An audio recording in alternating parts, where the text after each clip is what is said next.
Ciao a tutti ragazzi, benvenuti sul mio canale YouTube. In realtà oggi non stiamo streamando soltanto sul mio canale YouTube, ma stiamo streamando anche sul canale YouTube di Rodolfo Capoderosa, mio grandissimo amico, chitarrista pazzesco e creator dietro il canale YouTube chiamato Chitarre in Corso. Oggi è un'occasione per me veramente speciale perché abbiamo deciso di lanciarci con le dirette. Per me è assolutamente la prima esperienza, infatti sono molto emozionato. Rodolfo ha già dietro qualche diretta, ma è da un po' che è un pochettino fermo su YouTube perché ha seguito altri progetti. Questa è l'occasione per partire per me, ripartire per lui, un nuovo kick-off, una nuova ripartenza. Abbiamo pensato di riunire, scusate, abbasso un po' il volume della musica perché mi sembra un po' alta.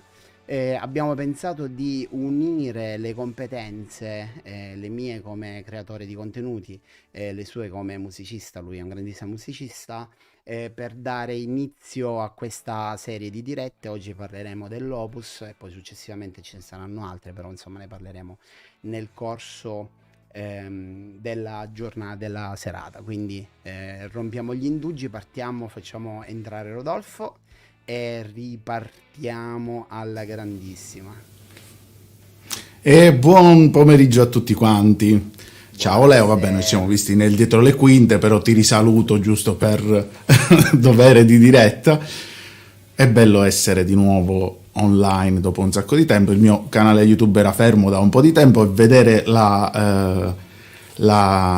l'indicazione in diretta è un'emozione, quindi sono contento. Grazie Leo per aver organizzato questa cosa, perché diciamolo, il motore di questa ripartenza è Leo. Ti ho Leo convinto, Toro. era da un po' che ti stressavo col fatto di ripartire. Era un peccato il fatto che fossi comunque fermo col canale. Sì, Eh, purtroppo è faticoso, è un lavoro faticoso gestire e far funzionare un canale YouTube, però obiettivamente la volontà c'è, quindi speriamo di ripartire bene. Assolutamente, sono sicuro che andremo alla grande. E allora Leo, l'oggetto del giorno, dai. Allora, prima dell'oggetto del giorno farei la classica comunicazione di servizio che fanno tutti gli YouTuber. Noi dobbiamo fare... Ah, cazzo, sono invertiti i nomi. Vabbè, lo dobbiamo correggere. Classica comunicazione di servizio che fanno tutti gli YouTuber. Qua vi ritrovate i nomi dei nostri canali: Rodolfo Capoderosa, Leonardo Toro.guitar. Seguiteci qui su YouTube in maniera tale da avere tutte le informazioni possibili e immaginabili su le prossime dirette, le recensioni e quant'altro, e poi anche su Instagram. Io personalmente su Instagram sono molto più attivo, anche Rodolfo è attivo insomma anche su TikTok e Instagram. Basta che scrivete Rodolfo Capoderosa sia su Instagram che su TikTok che su YouTube, o leonardotoro.guitar, Instagram, YouTube e TikTok, e insomma ci trovate. Quindi mi raccomando, per noi è vitale, non vi costa niente, è figo insomma se ci seguite. Facciamo contenuti diversi su ogni piattaforma, quindi vale la pena seguirci. Ok, quindi leviamo di nuovo questo, rimettiamo i nostri fantastici nomi. Anzi, una cosa, per chi è connesso su Instagram e vedo che ci sono parecchie persone, vi invito per favore a venire su YouTube. È molto importante perché per due motivi. Prima di tutto perché si vede meglio. Ovviamente su Instagram l'immagine è un po' tagliata e quindi diciamo non si vede al massimo della qualità, ma poi c'è un secondo aspetto importante: la piattaforma che utilizziamo per ricevere tutti i commenti dentro il software di streaming non ci permette di vedere i commenti che arrivano da Instagram, e non è possibile fare saltare da una pagina all'altra. Quindi per favore venite su YouTube, come ho detto prima, basta che ci cercate la diretta, la trovate subito, e in questa maniera ci potete seguire più facilmente, e specialmente possiamo mostrare i vostri commenti, le domande qui in diretta, e possiamo interagire in maniera un po' più bella, ecco. Allora, Sì, assolutamente. Andiamo all'Opus, è messo qua dietro, non si vede con questa inquadratura, aspettate. Bello Il impacchettato. pacchetto è messo qui dietro, è arrivato una settimana fa, non l'ho aperto, aspettavo appunto di fare questa diretta, ma prima di partire con l'unboxing, con il vedere le varie caratteristiche del prodotto, abbiamo preparato, diciamo, abbiamo discusso in questi giorni se era il caso di fare una piccola introduzione su Tunozzo, sul il percorso che ha avuto l'azienda nel corso di questi anni, perché secondo noi è importante capire da dove siamo partiti parecchio tempo fa e dove siamo arrivati adesso con l'Opus, che è sostanzialmente l'ultima evoluzione. Okay? Quindi Esatto. direi che passerei la parola a Rodolfo, che è la persona un po' più preparata, perché comunque utilizza il KBM, ha utilizzato anche altri prodotti per tanto tempo e quindi diciamo sicuramente da questo punto di vista ne sa più di me. Prego. No, vabbè, secondo me è doveroso fare questa precisazione perché i prodotti Tunozzo sono dei coltellini svizzeri quasi, nel senso che hanno delle funzioni che magari sono secondarie rispetto all'utilizzo primario che invece si fa con un determinato hardware, per cui è bene capire secondo me da dove sono partiti, da dove è partita questa azienda, perché è stata anche molto innovativa. Fondamentalmente loro hanno basato tutta la loro crescita sui sistemi di loadbox e in particolare, vabbè, ovviamente le loadbox sono degli hardware che si utilizzano da tantissimo tempo, da 30 anni si utilizzano, forse pure più, non so quali siano stati i primi esempi di loadbox, però sicuramente negli anni 90 per esempio l'utilizzo dei Palmer anche su palchi grandi, Satriani, Steve Lukather, in parecchi hanno utilizzato, si possono trovare le foto tranquillamente dei loro rack con dei concerti live con questi rack all'interno delle loro unità, insomma. Le loadbox di una volta sostanzialmente erano un po' limitate perché fondamentalmente erano dei prodotti analogici e anche la simulazione di cassa all'interno di queste loadbox era analogica, e cioè era un filtro sostanzialmente di equalizzazione che simulava una cassa, che però era fatto a gusto del progettista fondamentalmente, quindi non c'era la possibilità di agire su questa cosa. Invece negli anni ovviamente la tecnologia degli IR è stata fondamentale per l'evoluzione del digitale, e quindi la possibilità di avere queste simulazioni digitali delle casse è una cosa che obiettivamente ci è ritornata molto utile, e Tunozzo ha fatto questi primi prodotti VM, non ricordo, 101, 202 mi pare, 101, 202, sì. Comunque questi prodotti qui erano delle loadbox a rack da studio con all'interno un processore con delle IR, quindi digitali, che si potevano caricare, si potevano editare, e per cui si poteva avere molta più varietà di suoni e si poteva modellare il suono a proprio gusto. Naturalmente noi stiamo nominando delle cose, loadbox, IR, eccetera, eccetera. Ovviamente se ci sono delle domande su tutti questi prodotti, queste tecnologie, fatele pure nei commenti, o comunque se vedete il video in differita, appunto lasciate dei commenti sotto al video, noi magari ci riorganizzeremo per fare qualcosa di più specifico se vediamo che se ci dovessero essere insomma parecchi dubbi su queste cose. Comunque, procedendo con questi primi prodotti, ovviamente questi erano prodotti a rack, anche abbastanza costosi, perché erano prodotti che stavano anche sopra i 1.000 euro.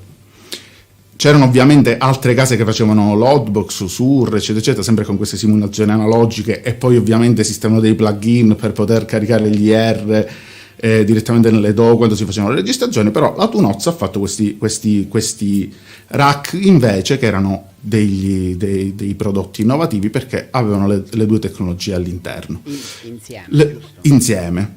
Secondo me la vera svolta di Tunozzo è stata quella di creare invece una loadbox, che è il Captor, a basso prezzo, perché obiettivamente con 200 euro si riusciva ad avere una loadbox. Anche questa ovviamente con una simulazione interna analogica, che però si poteva tranquillamente disattivare, si può disattivare perché sono ancora in vendita queste loadbox, sono ancora in produzione, si può disattivare e naturalmente si può andare ad aggiungere un IR da plugin, loro Wall of Sound, che lo diremo dopo, adesso è stato il loro software che è stato evoluto adesso. Ma ovviamente per completare il pacchetto è stato creato il KBM.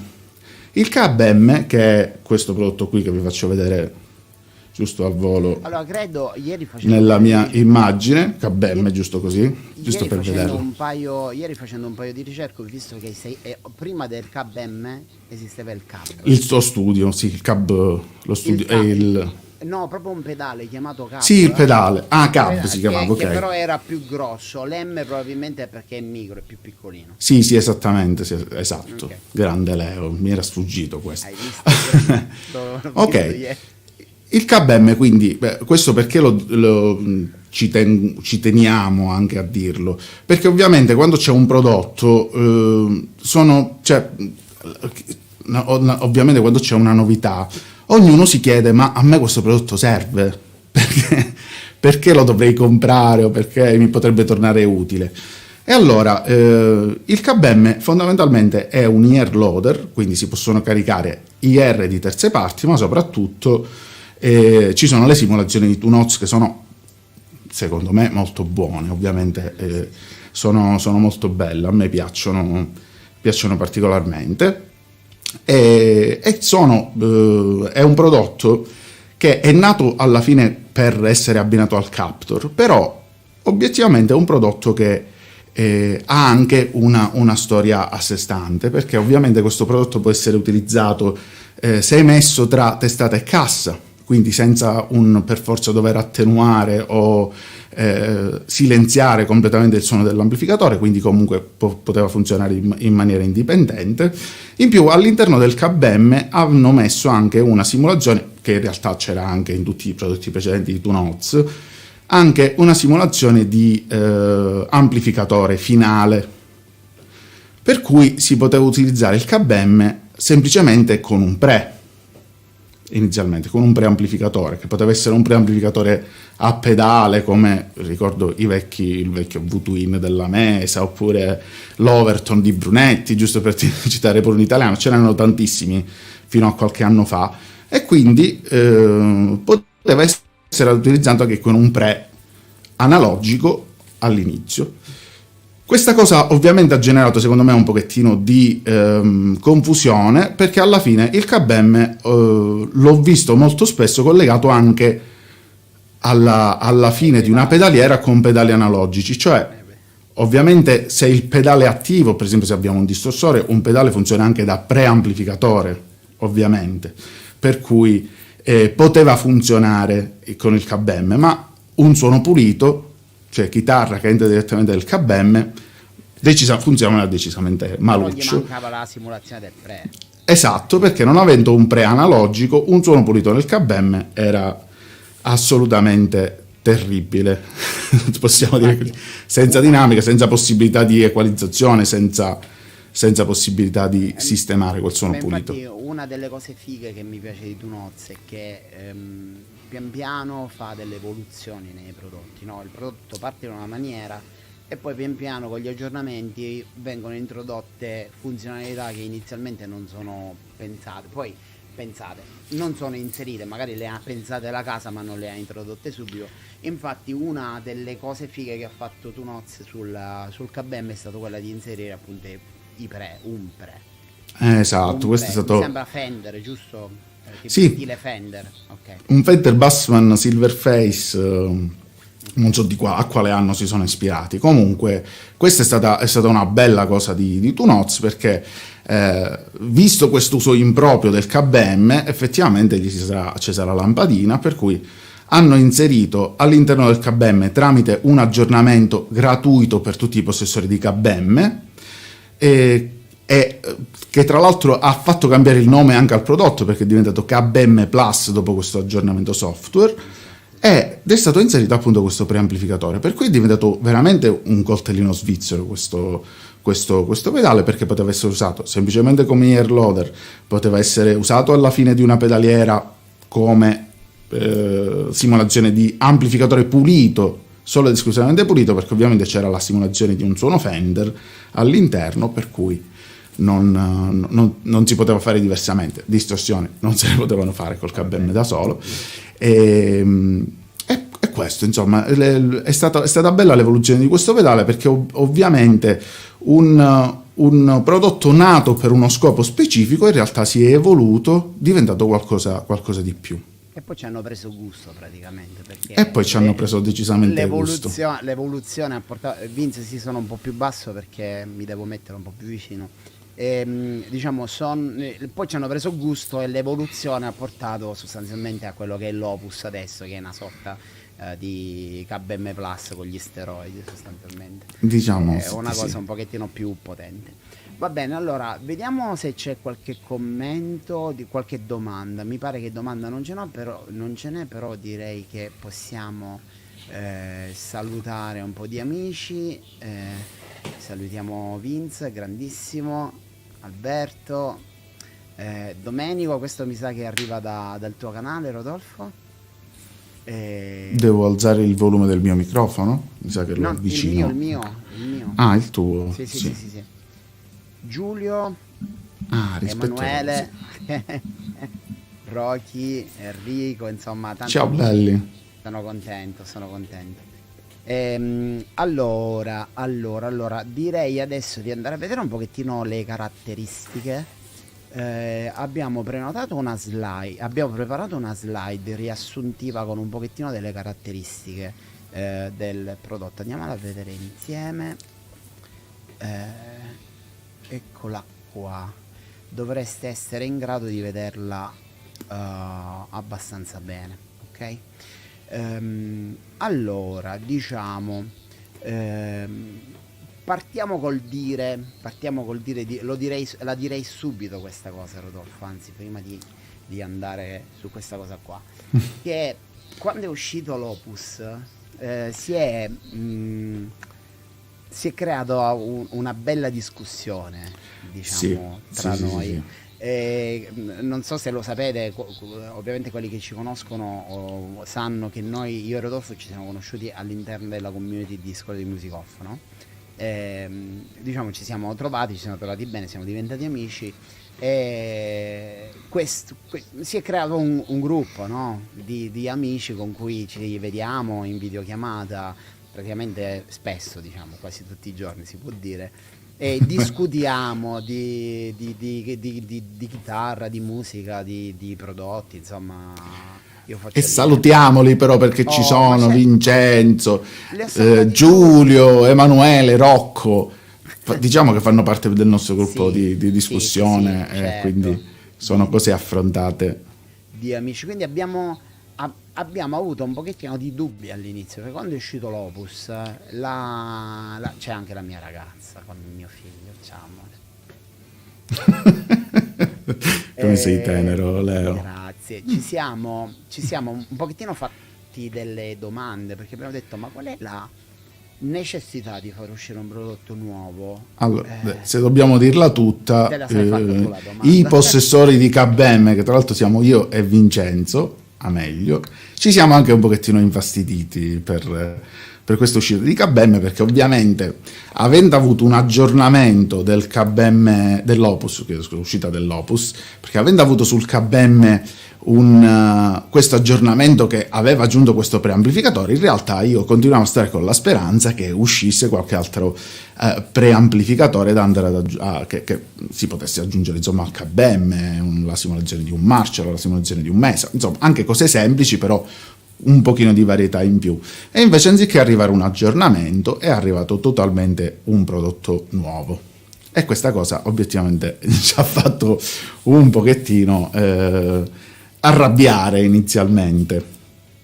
Però poi per fortuna c'è il nostro Leo, che è una grandissima risorsa, infatti lo chiamo Leo Nerd, perché lui non so come fa, riesce a raccogliere informazioni in lungo e in largo, è una fonte inesauribile qua la cosa di informazioni. è stata molto facile. Essendo endorser di Tunozza, ho scritto a Ross, che è il direttore del marketing, e mi ha dato delle informazioni e mi ha spiegato che non è possibile evolvere il KBM Plus con diciamo tutte le cose che sono previste per l'Opus per un problema di piattaforma hardware.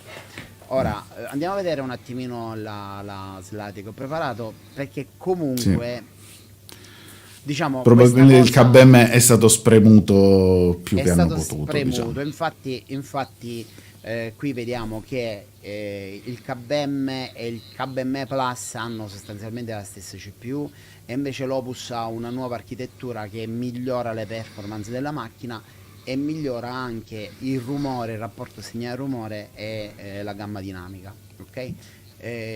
Sulla seconda riga possiamo vedere che il rapporto segnale-rumore sul KBM Plus è 91 dB, il rapporto di gamma dinamica sull'Opus è di 101 dB. Ora io in completa onestà devo dire che questi due parametri, ok, non sono la stessa cosa, cioè non sono lo stesso parametro, ma è sostanzialmente è come vedere la stessa caratteristica da due punti diversi, uno con il rapporto segnale-rumore e l'altro con la gamma dinamica, ok? Quindi diciamo per un occhio poco esperto magari questo dato può essere confuso, e 91 dice 101 è meglio di 91, ma in realtà sono due cose diverse e quindi non è la stessa cosa. Ora, ma proprio perché penso che l'Opus sia stato ottimizzato adesso per entrare direttamente con una chitarra, quindi con un segnale ad alta impedenza nell'input. Quello che intendo dire è che però Tunoz purtroppo è una di quelle case che è un po' avara di specifiche tecniche, cioè nel senso parla molto delle funzionalità di un prodotto, ma non delle specifiche tecniche. Io che, come dici tu, sono Leo Nerd, Sì, andare in profondità ti delle sta cose. troppo bene Leo Nerd. Mi sarebbe però piaciuto sapere che CPU montava la vecchia macchina e che CPU monta la nuova macchina, che convertitore analogico digitale. Non mi dire che l'hai smontato. Non l'ho smontato. No, meno male. Anche perché glielo devo rimandare, quindi non posso Okay. Però diciamo dalle poche informazioni che ci sono, questo rapporto segnale-rumore dynamic range non ci fa capire se è migliore effettivamente, e la stessa cosa, i convertitori sembrano essere gli stessi. Poi può essere che hanno cambiato marca, fornitore, e quindi quelli dell'Opus sono migliori, però questo non lo possiamo sapere. L'unica cosa che possiamo sapere è l'informazione che ci ha dato il direttore del marketing e le informazioni che troviamo sul sito, e poi ascoltarle ad orecchio, magari poi le ascolteremo e vedremo. Direi di andare avanti. Andiamo a vedere poi la ciccia, praticamente dov'è la differenza principale. Sostanzialmente sul KBM c'è solo un preamp, e invece sull'Opus ce ne sono 10, quindi già questa è la differenza regina secondo me. Insomma, ci sono diverse simulazioni di Fender, Marshall, Mesa, e chi più ne ha più ne metta. Poi il Tunoz, il KBM non ha il MIDI, e invece ritorna il MIDI sull'Opus, e questa è una cosa fondamentale perché il form factor prevede il fatto di non avere pulsanti, non avere pedali, quindi se tu vuoi cambiare una simulazione e farla a volo non lo puoi fare con i piedi, devi abbassare, devi cambiare dal menu, usare l'iPad. Non è comodissimo, quindi il MIDI è fondamentale. E poi c'è stata un'evoluzione sul routing, ok? Sì. Diciamo, Rodolfo, per favore, se puoi spiegare questa cosa, perché è importante, tu che lo hai avuto il KBM sicuramente sei più ferrato. Sì, allora in realtà questa sul KBM è stata più che altro una scoperta, perché se vi faccio vedere un attimo, vedete il KBM ha uscita DI. Aspetta Rodolfo, scusami, che ti metto a pieno schermo. Ok. KBMA uscita DI e uscita jack, uscita di linea. Adesso il segnale, per fortuna, esce contemporaneamente da tutte e due le uscite. Per cui, grazie a questo sistema, per esempio, io ho sperimentato e ho fatto un video parecchi anni fa su questa cosa, sul fatto che, per esempio, ho fatto una sorta di triamplificazione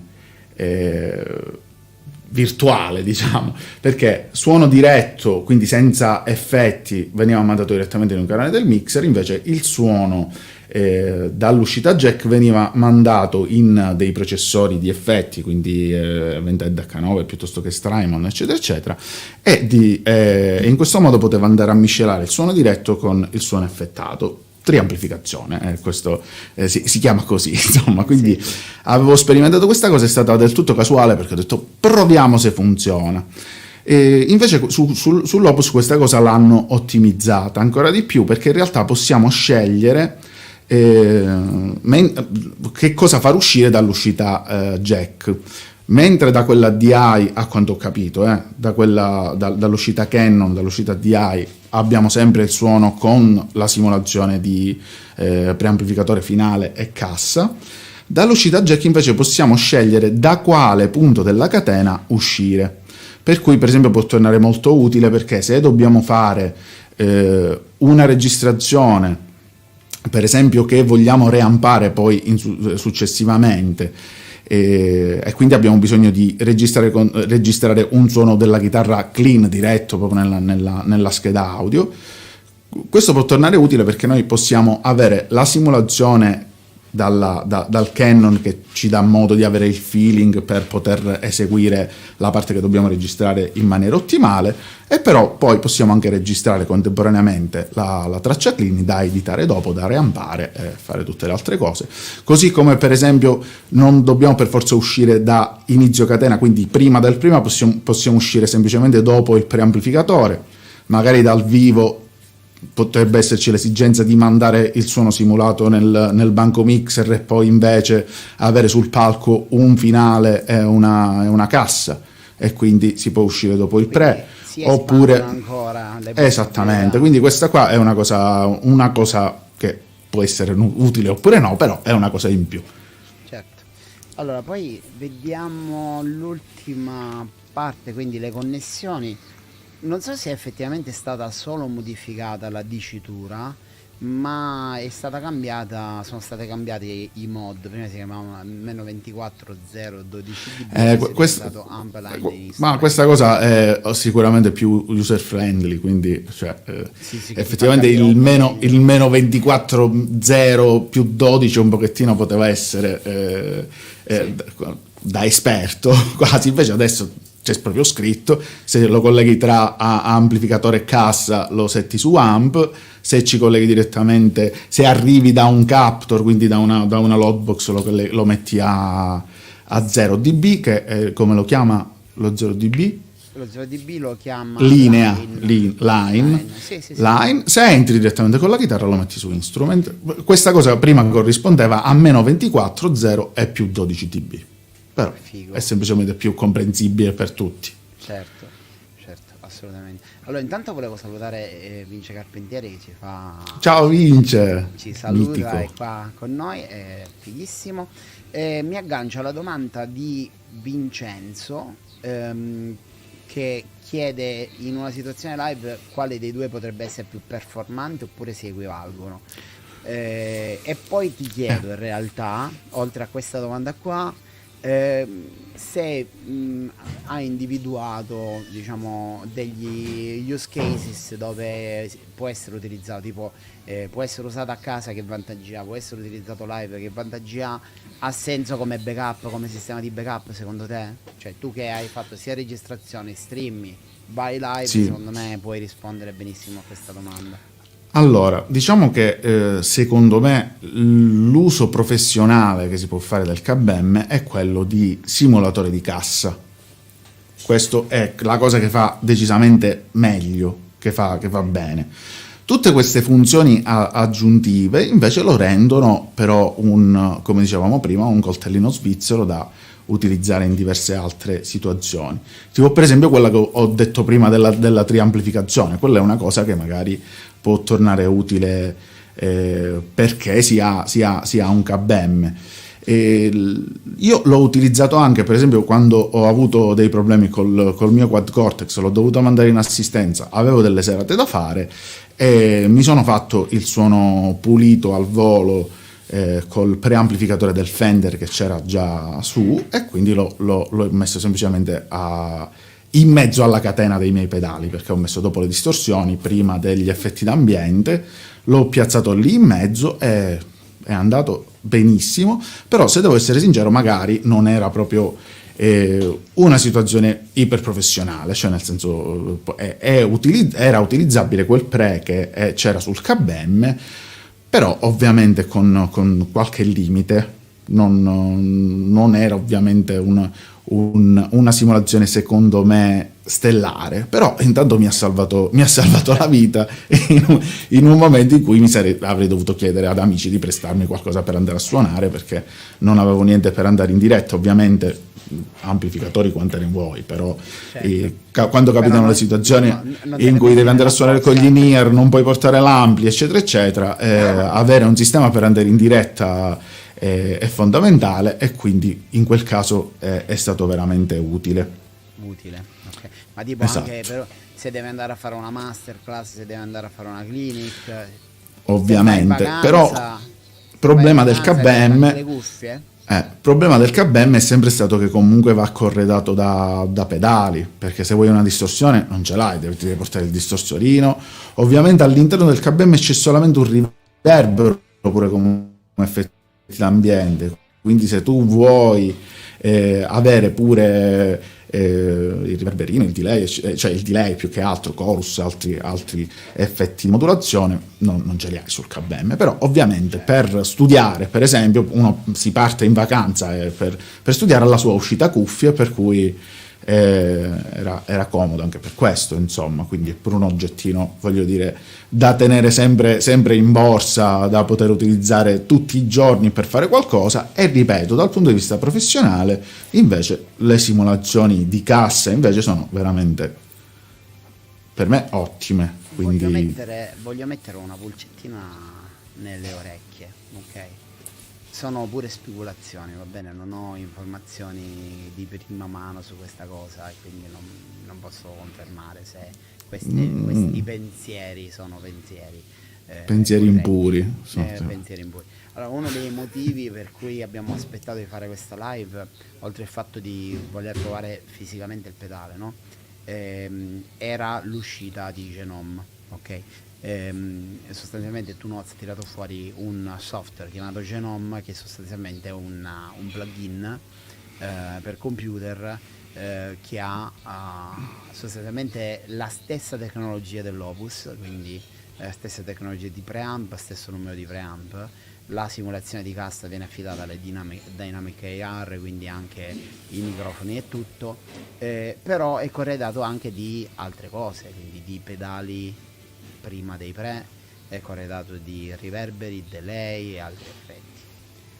Che non Sì. è un'altra cosa figa di Genome, non faccio pubblicità di Genome, ma è giusto per spiegare. Un'altra cosa figa di Genome è che ha la possibilità di caricare i profili del NAM. Quindi il NAM è un prodotto open source che crea dei profili di una qualità stratosferica. Profili intendo come il Kemper, come Tonex, come Quad Cortex. Il software permette di caricarli. Questa è, diciamo, è una cosa molto bella. Chissà che in futuro decidessero di far diventare l'Opus un companion del plugin. In quel caso sarebbe fighissimo che tu hai i tuoi preset, i tuoi suoni sul plugin, li sposti sul pedale e ci vai a suonare. Allora in quel caso ci sarebbero anche tutti quei pedali di distorsione, overdrive, eccetera eccetera. Non lo so, immagino che ci avranno pensato, se no non avrebbe avuto senso. Se no non avrebbe avuto senso aggiornare la piattaforma. Cioè hanno aggiornato la piattaforma con una più potente per fare cose, per mettere 9 preamp in più. Strano. Quindi, Eh sì, effettivamente potrebbe essere un'evoluzione, cioè ovviamente bisogna vedere se la macchina ha dei limiti hardware, di processore, eccetera, eccetera, per poter fare una cosa del genere. Dipende se hanno, come l'hanno pensata, sì, ma ovviamente. intendo dire, cioè l'hanno fatta l'altro ieri, se non ci avevo Esatto, esatto. cioè lavoravano in parallelo su Genome, sul computer e hanno fatto la macchina, mi sembrerebbe strano che non ci avessero pensato, capito? Eh sì, anche perché Genome, diciamo, è l'evoluzione di Wall of Sound, che è il loro plugin, che Esattamente, faceva esattamente solo ear loader e simulatore di cassa, esattamente. così come faceva il KBM. E adesso hanno fatto uscire queste due evoluzioni, si spera, insomma, potrebbe essere una cosa carina avere Sì, un pedale nel formato del KBM, scusami, dell'Opus, oramai devo imparare a chiamarlo Opus, ci Opus. vuole un pochettino. Un pedale del formato dell'Opus che funziona con tutti gli effetti dentro, quindi poter fare delle catene potrebbe essere davvero Anche perché interessante. anche perché il costo dell'Opus non è eccessivo e quindi diciamo avere tutte queste caratteristiche su una macchina così piccola, portatile, eccetera, eccetera. Allora lì ha senso in effetti il fatto che sia così piccola perché te la porti in giro, poi ci attacchi un controller MIDI e ci puoi fare Sì, l'inferno di roba. quella probabilmente è la pecca, il fatto di non avere nessuno switch per poter agire su nessuna cosa, insomma, quindi Quello sì. per forza ci vuole un controller MIDI esterno. Questa è una pecca, però non si sa se è una cosa comunque voluta, magari la casa tirerà fuori un controller MIDI da vendere, non lo so, magari Sì. ci sono queste, Non si sa, queste non non si lo sa. sappiamo, attualmente non lo sappiamo. E allora completerei col dire, vabbè, un'altra piccola differenza, ma che non incide più di tanto. Cab M Plus ingresso micro USB, Opus ingresso USB-C. Darcela alla Eh, terra, direi, questa cosa. Io lo comprerei solo per l'USB-C, guarda, per quasi l'USB-C. quasi.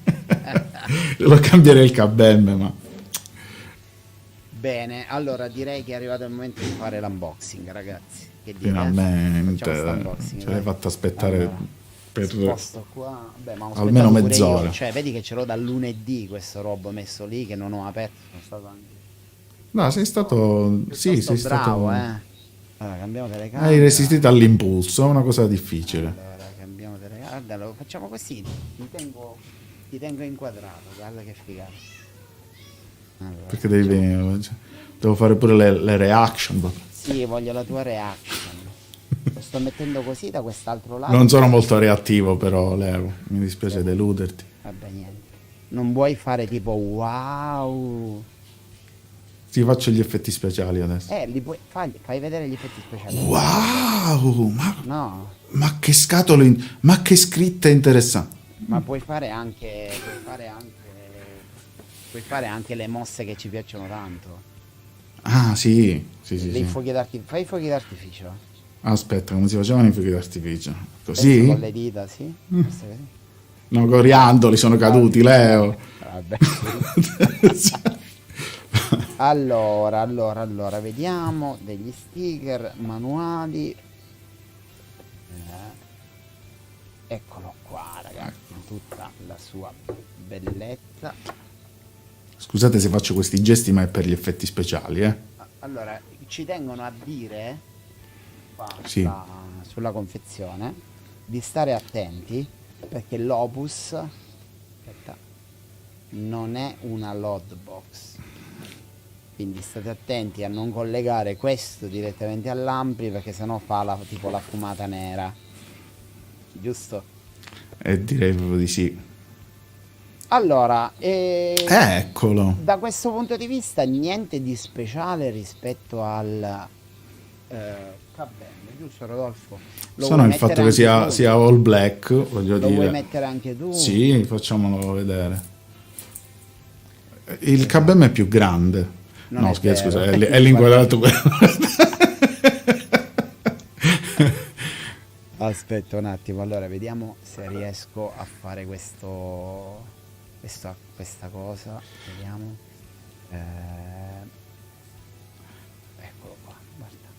tac. Vedi, io qua sul KBM è pieno di righe, Allora, segni, vedi, questo qui, no, se fosse stato nero non si sarebbe visto, vedi? sostanzialmente, È un po' come quando ti compri la macchina, no? Nera, vabbè, ma no, quella è al vabbè, contrario, quando compri la macchina sul nero si vede di più. tu perché ovviamente quanto tempo ce l'hai? Saranno almeno 4-5 anni, se non Allora, ricordo, cioè, cioè, no, io con le date sono proprio, è col passare ci del sta, tempo, penso ci ancora sta, di ci avere sta. 20 anni, pensa tu. È uguale, guarda, io direi questa qua è questo qua Sì, dal qua, lato, sostanzialmente quello che è cambiato è sì, l'USB, quello che possiamo sì, vedere. Lì praticamente è c'è, identico, è sì. identico, lì c'è la micro USB, Lo e switchettino al lo quale hanno cambiato la switchettino dicitura, hanno quello cambiato la famoso. dicitura, esatto, e poi dall'altro lato, diciamo che c'è la cosa secondo me più importante di tutte, che è questo, l'ingresso MIDI. Il ground lift, sì, c'è, Sì, sì, c'è il nero non ground si vedeva. lift. Diciamo qui sopra hanno spostato il jack delle cuffie in maniera tale da non perderlo, e qua c'è Ok. l'uscita MIDI. Sì, Tutto qua. per esempio, mentre aveva poco senso magari sul KBM, ma sull'Opus invece l'uscita cuffie è una grande Eh cosa, sì, direi. potendo fare le simulazioni, diciamo che ha senso. Sì, sì, Ha sì, sì. senso questa cosa qua.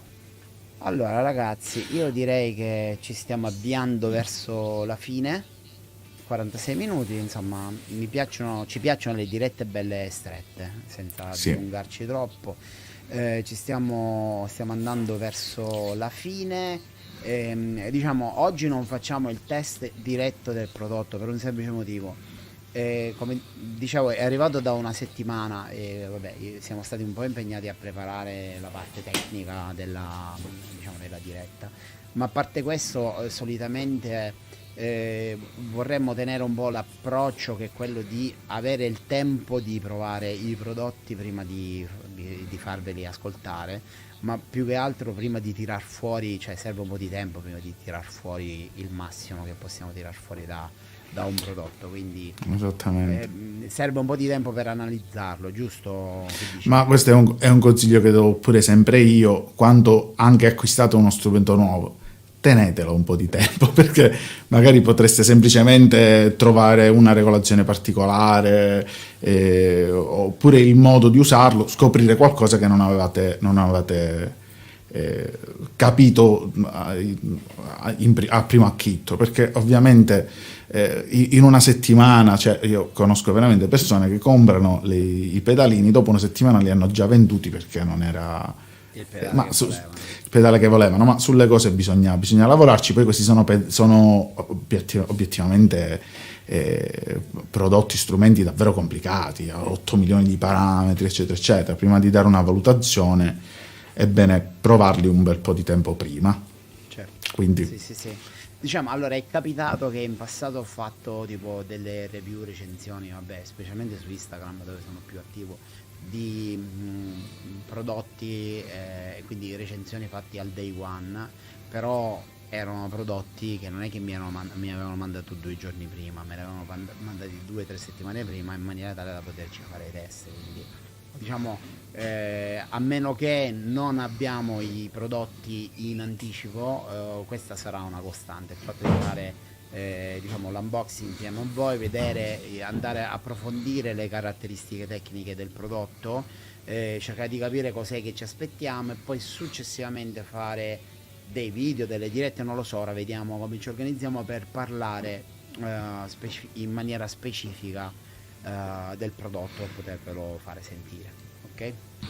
sì, Bene, ultima informazione importante, come sempre l'ho detto prima ma lo dico di nuovo, seguiteci perché è fondamentale, quindi vi metto di nuovo l'overlay con il canale YouTube di Rodolfo Capaderosa qui, lì dall'altro lato c'è il mio, seguiteci, attivate la campanella, anche perché abbiamo già programmato tutta una serie di dirette. La settimana prossima avremo qui con noi il grandissimo Enrico Santa Caterina, mitico Harry. musicista pazzesco, musicista spettacolare. Insieme faremo l'unboxing della Zoom G6 e della Zoom G2X4.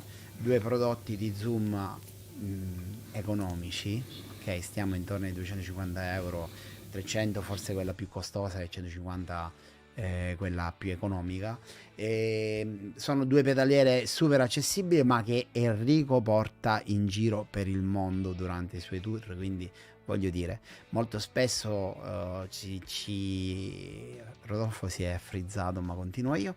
Molto spesso ci intrippiamo con avere l'ultimo ritrovato tecnologico, quello che costa di più, quello più così, e poi alla fine magari non lo sappiamo usare e quindi lo abbandoniamo subito. Invece Enrico, ad esempio, utilizza questa piattaforma super economica e ci suona in giro per il mondo, quindi ne vedremo delle belle, ok? Volevo salutare i ragazzi che non ho potuto salutare prima, quindi scusate, fatemi togliere l'overlay.